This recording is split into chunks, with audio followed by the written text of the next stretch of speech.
Morning, everyone. Let's make a start. And welcome along to this session on coding in Minecraft, which is an immersive computer science curriculum and credential product, which is free for all public schools in the state of Washington. I'm Peter Doherty, and I am the product manager for coding in Minecraft. And I'm very grateful to be allowed to present at this conference this weekend. And I hope that you're all enjoying the conference so far. I have been a teacher in Northern Ireland, which is part of the United Kingdom, which is why you may think my accent is a little bit strange, for the past 20 years. And I have been delivering Microsoft certification courses to students aged around about 16. I've also been heavily involved with Minecraft over the past 5 to 6 years. I was a Microsoft certified trainer. I still am a Microsoft certified trainer, but I also run a coding club for kids aged 6 to 16 every Saturday morning whenever I'm back in Belfast, for 120 kids to learn coding. And that's where my passion and my knowledge of Minecraft and the coding aspects of MakeCode, which is built into Minecraft, originated from. In the past 5 years, I've been very privileged to work with the Microsoft team and the Minecraft Education Edition team heavily. And I become a Minecraft certified trainer, which enables me to train other trainers in the use of Minecraft in the classroom. But I'm also part of the global Minecraft mentor community. If you want to ask questions during the session, feel free to put them in the chat window, and we will come to them at the end of the session altogether. Or if you want to, you can grab my email address, which is on screen now. It'll also be available at the end of the presentation if you didn't take note during that. But it's great to meet you all and see a wide variety of numbers in this session. So coding in Minecraft is a product that was created by Prodigy Learning. Prodigy Learning is an organization which was founded in Ireland 20 years ago, and we're all really about proving students' skills.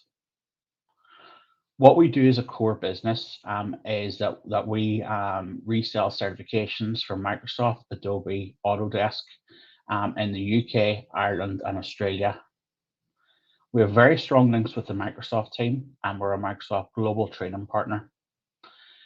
And we've had very strong links with the Minecraft Education Edition team, as I mentioned, that enables us to have some early access to features of the game, and also a great insight into what's actually coming forward in the game. We were founded 20 years ago in Ireland, where our headquarters are in Dublin. And since then, we have moved into the UK, Australia, and a couple of years ago, we opened up our office in the US on the East Coast in New York. Since then, we've seen great success with this coding in Minecraft product that I'm going to talk to you about, particularly across the US in various states, districts, and schools. But before I get into the product and exactly what it is, I'd like to talk a little bit about how the product came to life and what the product is here to address. So hopefully you caught the great keynote yesterday, and there was some great insight into the needs for computer science, but also the fact that computer science is not just coding. Whichever stat you look at out there, I'm sure you'll agree that there is a requirement for computer science to be delivered in the education system from a younger age. Any job these days requires some form of computer science knowledge, whether it's, as discussed yesterday, data scientists and so on, who are no longer using Excel, but are now creating Python programs to analyze their data, things like that. So it's a critical skill that our students need in order to succeed in the workplace. But the challenge that we faced in the UK around about 5 years ago is a challenge that we have seen also been faced around the globe since. And the biggest challenge is that students are not being taught computer science. And unfortunately, a lot of them are not being taught computer science because the curriculum has changed from an application-based computer science, so using Word, Excel, and PowerPoint, to a more coding and computational thinking focused computer science curriculum. And in that case, there's a lot of wonderful educators out there who have tried to actually upskill themselves and deliver a great curriculum to their students. But there hasn't been much opportunity for educators to change their subject matter, and a lot of them feel underqualified to actually deliver this subject area. And these are some of the challenges that we hope to address with coding in Minecraft. In Washington State itself, it's a massive tech hub, as I'm sure we're all aware, and there are lots of open jobs, and there are constantly open positions, and those positions are very well paid. But there's also a striking fact here that you may or may not be aware of, which is that mostly it's males, boys who are taking APCS exams. What we want to do with coding in Minecraft, and one of our main objectives, is to provide a credential and curriculum product which will be appealing to a diverse student audience. We want to break that mold of a traditional computer science student who may look a little bit like myself, admittedly, but we want to try and break that mold with the Coding in Minecraft product. And that's where we have the roadblocks that we are trying to address here. So the biggest challenge of all is getting our students to understand coding, computer science, and computational thinking. How do we get them to engage in that particular subject area and learn and be interested? How do we get them to collaborate with one another is another challenge. So with my relationship with industry, one of the biggest bits of feedback I get from industry is students are coming out with the most wonderful academic qualifications, but they cannot collaborate together when it comes to working in the workplace, which, as we all know, is a key skill in any role. And finally, we wanted to ensure that we were validating student skills. Prodigy Learning as a business is all about proof of skills.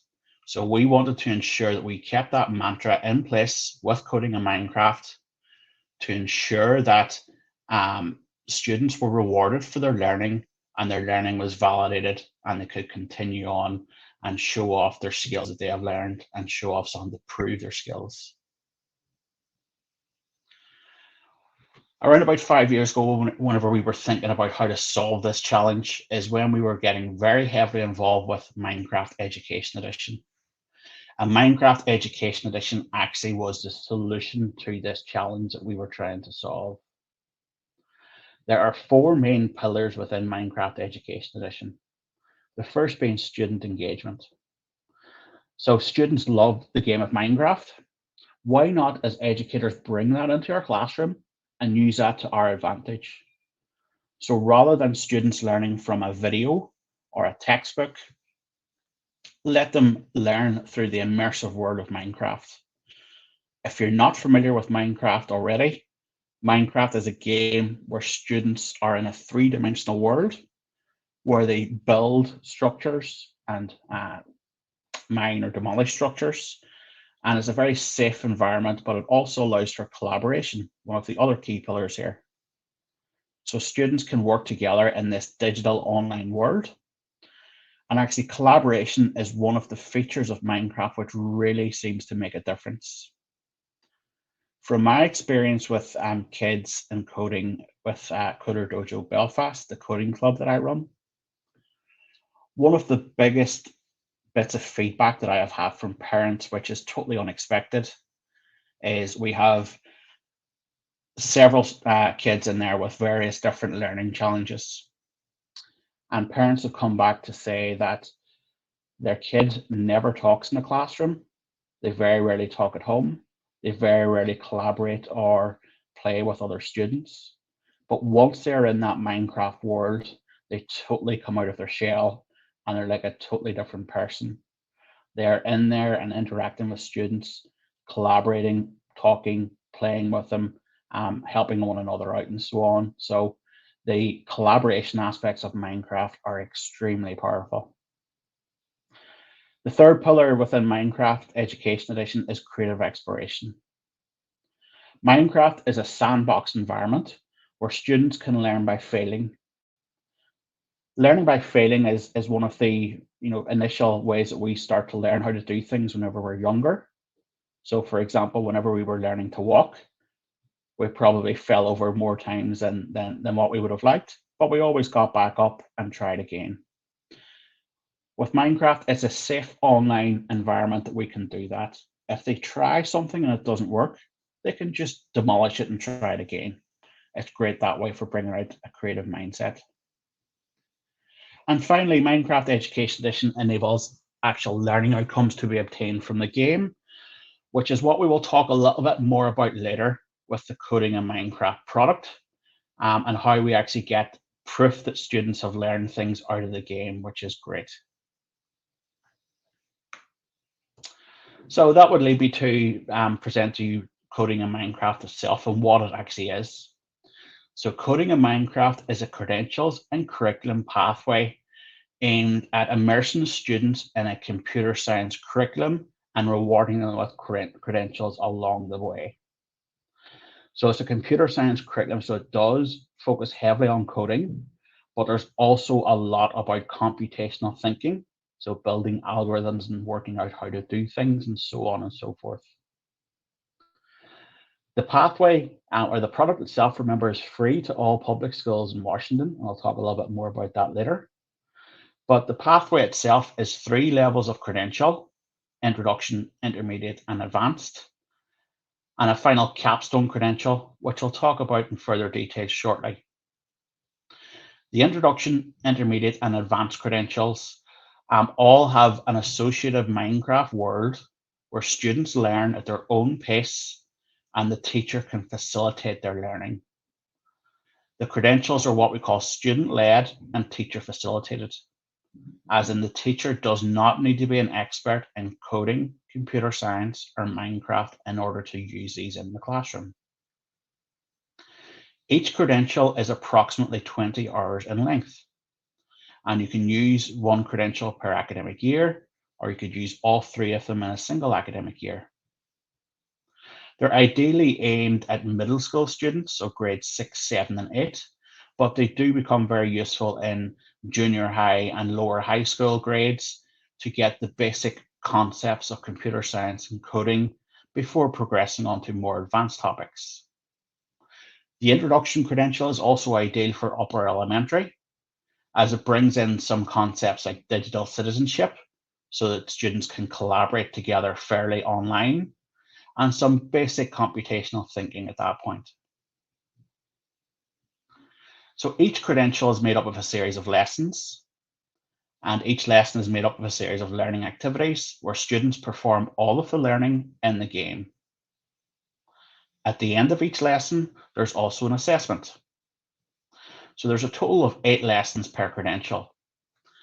The assessments within the introduction, intermediate, and advanced credential are teacher assessed, and I'll talk a little bit more about that process later on. But upon successful completion of each credential, the student is awarded a certificate to validate their skills and encourage them to continue on.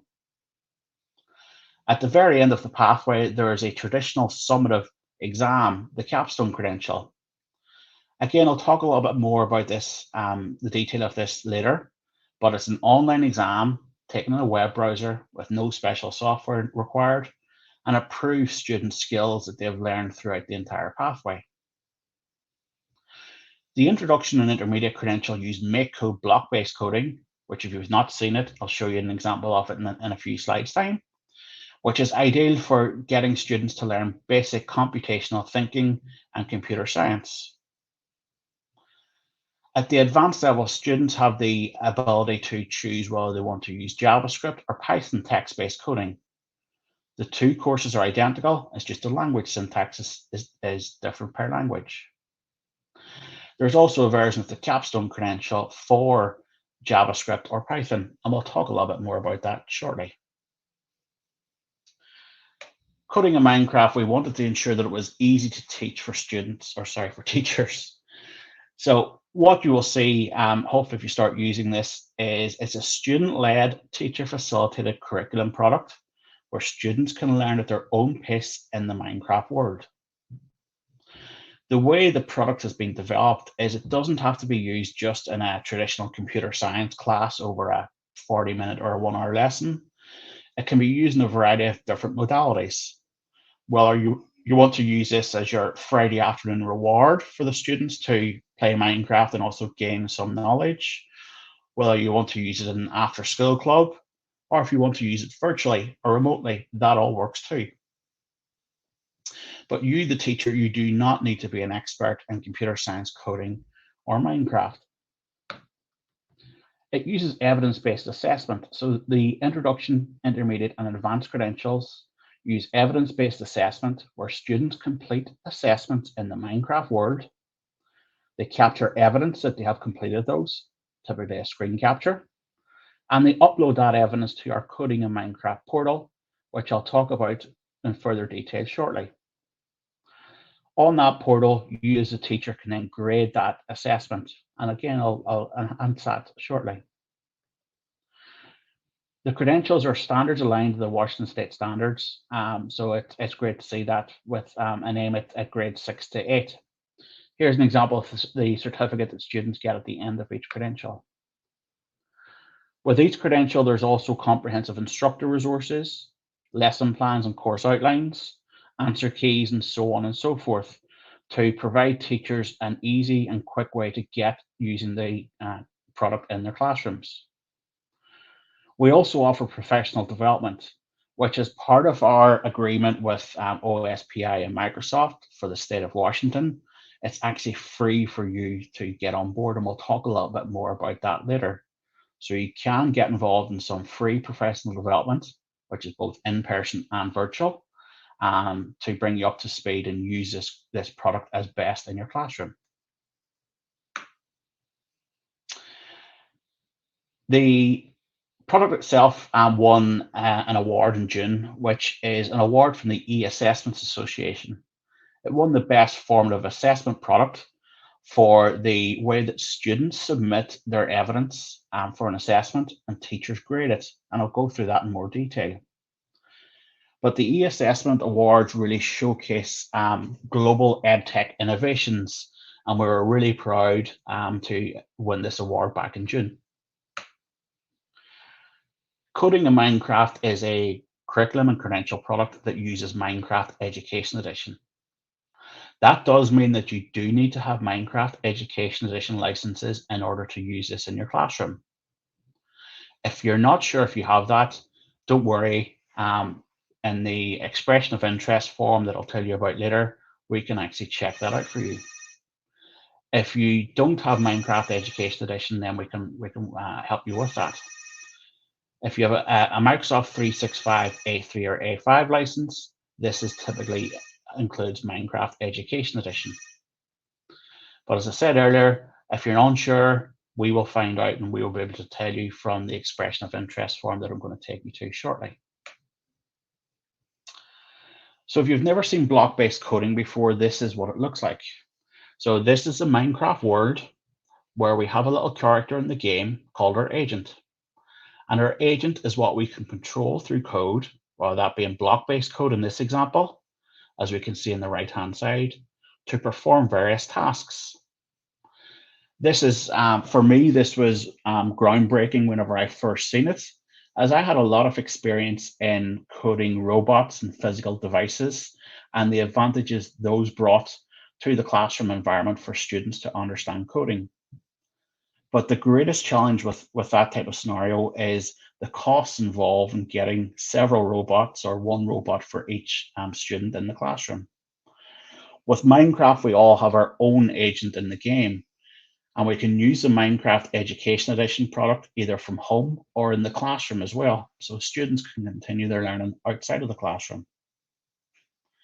Block-based coding is a great way of learning the fundamentals of coding and the basic concepts of selection and iteration before having to get into the more complex languages like JavaScript and Python, where students can get caught up with syntax errors or typographical errors in their code without learning the actual coding concept that you're trying to get across.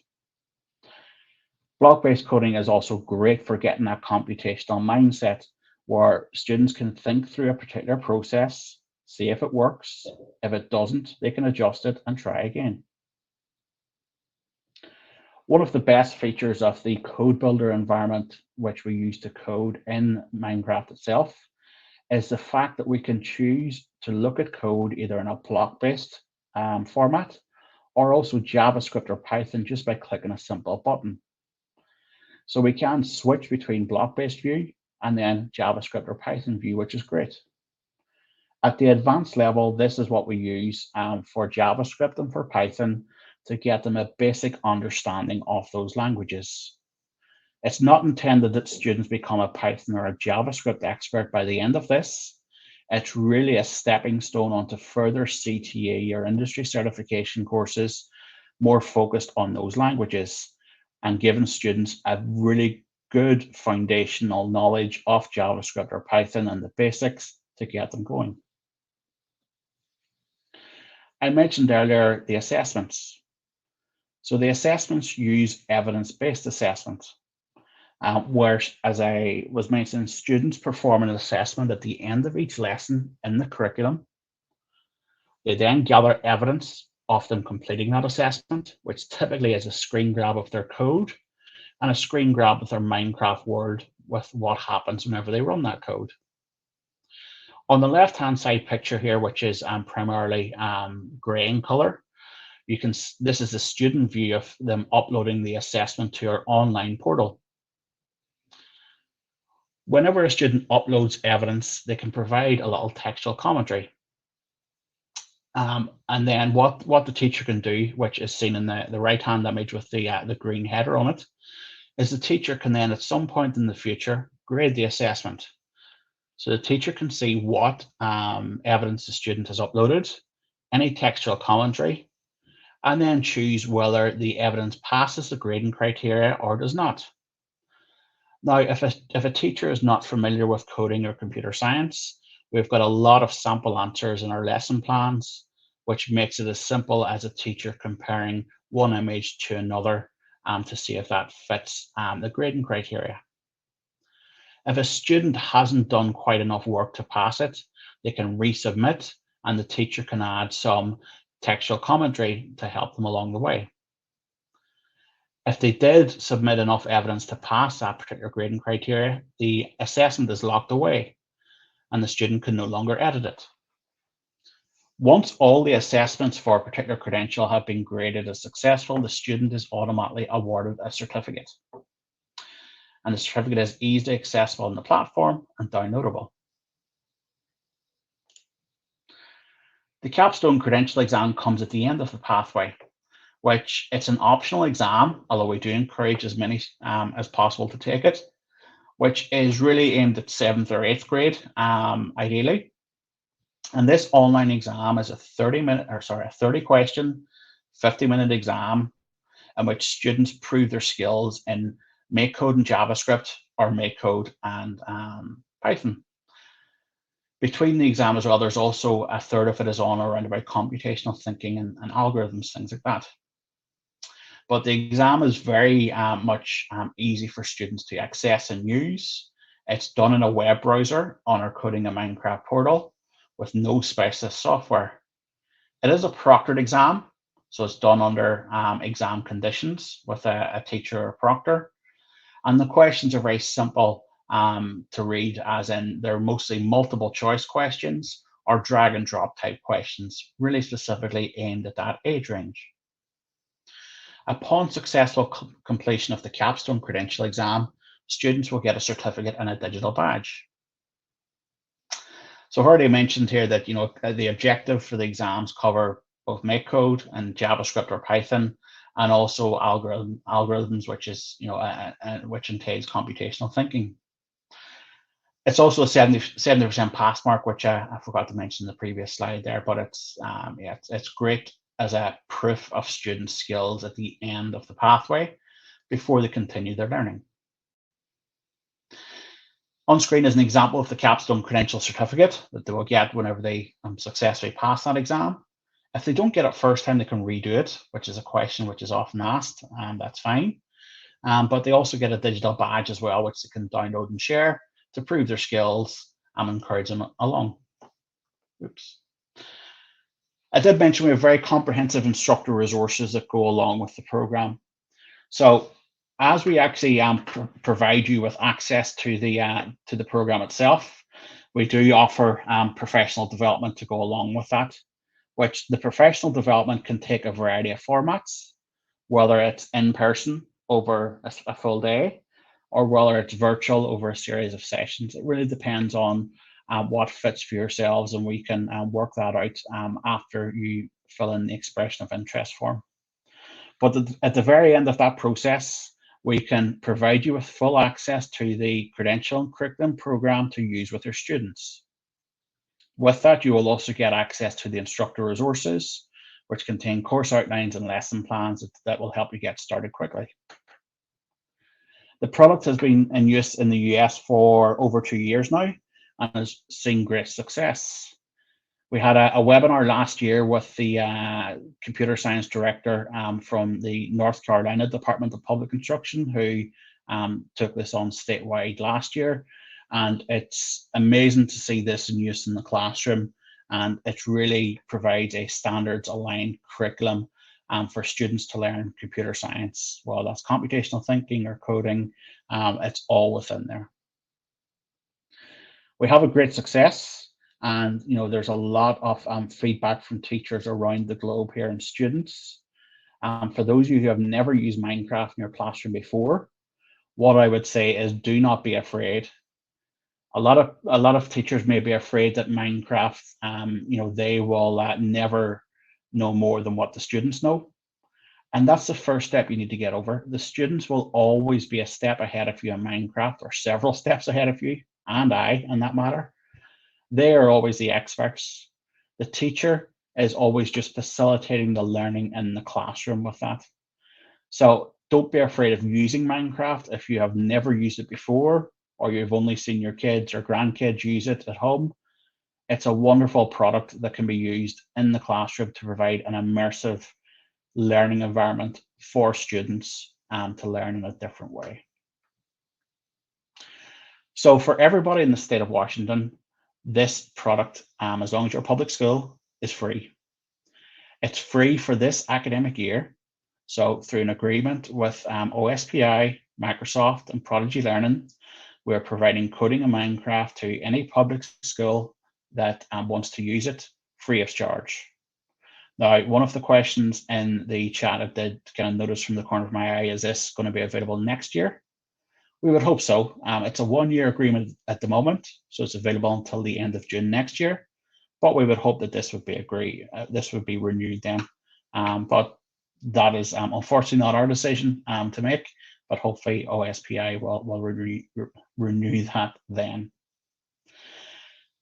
If you want to get signed up and express your interest in getting involved in the program, please go to codingcredentials.com/WA and fill in the form there.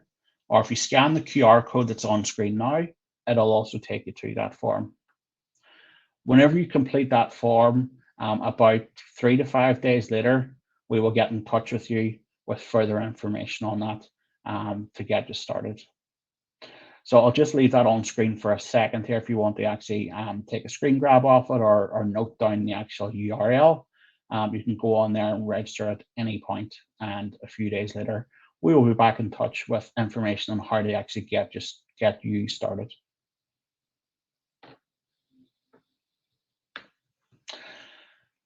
So if you want to actually have any questions, which we'll go through some of the questions in the chat now in a second, but I'll leave my details up on screen here, that if you did have any questions or wanted to get in touch, please feel free.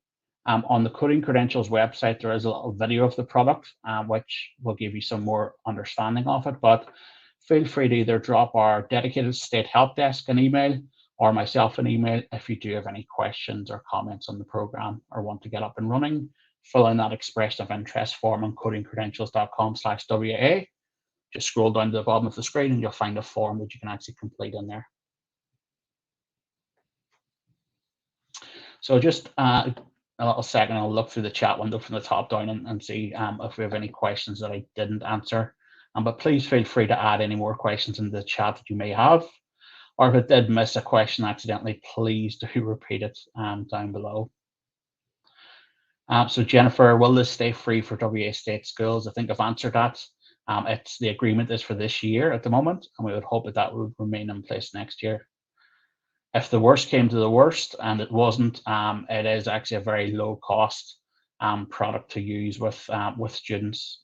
So it's not going to cost a fortune if your district or school needed to try and find the budget to continue using it. Well, we have a link to access this at the end. I definitely want to use it to supplement my CS class. Diana, yep. So if you just go to codingcredentials.com/WA, fill in the form there. We will be in touch with information about how to get started with the Coding in Minecraft product itself. The students have to create an account and log in separately from Office 365 MakeCode to access the assessments. Jennifer, very good question. And the answer to that is no. The Coding in Minecraft portal, which I've mentioned a few times there, where the exam is done and the assessments are uploaded to, students, well, we recommend that students log on to that using their Microsoft account. They can, if they want, set up an individual account, but of course that means another username and password to remember for that site. But we do encourage the use of the sign in with Microsoft option that we have on the portal, so they can use the same account that they use to log on to Office 365 and Minecraft with, to log on to the portal to complete the assessments. Eugene, I requested in 2018 and my IT department rejected the request. Eugene, I would assume that means Minecraft Education Edition. So just to recap, Coding in Minecraft is a separate product from Minecraft Education Edition. It does require Minecraft Education Edition for you to use Coding in Minecraft. And we can certainly talk to IT administrators about, there is some misinformation maybe out there, misunderstanding of Minecraft and why it might be required. Some IT administrators see it just as a game and not an educational tool. Some IT administrators may be more in a Google environment, and once they hear Microsoft and Office 365, think that they have to move everything away from Google. Well, that's not true. But we can certainly have conversations with your IT department to kind of ease their any questions they may have to enable Minecraft to be used in your classroom. So Eugene, if you want to, just reach out and let me know, and we can have a conversation with them if needed, if they're still against installing Minecraft for yourself. Diana, I'm teaching CS for the first time this year, and several of my students and I are gamers. Students who play video games and Minecraft in particular. I've picked up on the concepts of coding in my class so much faster than others that don't game. I need to see my gamers shine. Yeah, Diana, the one thing that, everyone who uses Minecraft in the classroom for the first time, it's a totally different classroom environment. And it's great to see, students of all abilities coming out in different ways and also helping one another. What those who haven't used Minecraft before in the classroom will hopefully notice is students are talking during the class, but if you listen in, they're talking, helping out one another. It's a noisy classroom, but it's noisy as in constructive noise. Diana, what is the cost per student or per class if I did this next year and it's no longer free? Okay, so at the moment, if this wasn't renewed next year, we have and this is current pricing for this year, which may fluctuate, but essentially we have different levels of school packs. So if you had up to 100 students, it would cost you $2,000, just under $2,000. If you had up to 500 students, it would cost you just under $3,000 per year, Diana. But hopefully that's not the case. And if it does come across that, then we will kind of look at that and see what options are available there. Jennifer, I think we have to put in a separate request for coding in Minecraft at my school as well, even though we're allowed to use Minecraft Education Edition. Getting through that hurdle can be hard and opaque. Jennifer, if you have Minecraft Education Edition already installed, that's a program that's installed that you may have had to jump through some hurdles with your IT team. Coding in Minecraft itself is just a learning product that doesn't require any IT administrator involvement whatsoever. So, if you as a teacher wanted to use it, you can certainly put in the expression of interest form, and we can get you access to it, but it doesn't require any IT administrator access to it to actually get you up and running with that. It's just you can think of coding in Minecraft just as a learning product that runs on top of Minecraft Education Edition. Just like if you had a learning product for Microsoft Word that was a Word document, you're simply using that on there. Diana's hooked. Great. Hopefully I'll see your name in the expression of interest form. But everyone, hopefully that has been very informative, and hopefully you all get signed up. So whether you're listening, you're watching this live, or you're watching on demand later, please feel free to jump on and go to codingcredentials.com/WA and fill in the expression of interest form. And that is the end of the questions in the chat window as far as I can see. So we will wrap the session up there. I'll stay online here for another minute or two in case anyone does have any questions. But thank you for attending, and hopefully we'll see your name come through in the expression of interest form, and we'll be in contact in about 3 to 5 days should you have that.